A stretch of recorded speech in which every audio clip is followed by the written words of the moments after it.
Hi, I'm Jay with Family Handyman, and even though I'm 6'7", I still don't like to lift heavy bins up to the top shelf in my garage. That's why I designed this ultimate garage shelf. Now it's powered by a linear actuator, and with a touch of a button, it'll lower down so I can load it up, another touch of the button, and it lifts up overhead out of the way. I'm going to give you some step-by-step how-tos on how to build this thing, and when we're done, I'll show you how to install it in your garage. Let's get started.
Okay, so we've got the cabinet assembled, the actuator mounted to the shelf. We're ready to install at the garage. Next step, haul it on over and put it up. All right, the day is finally here. We're at the garage, ready to mount this shelf to the wall. I've made a stand to help support this big old beast.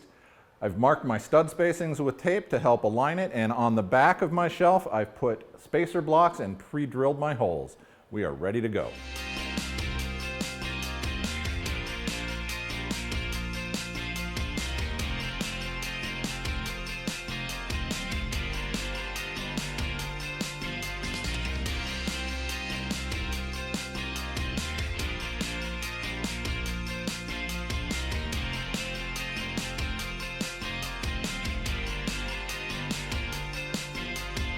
Oh, that was a lot of work, but we're all done.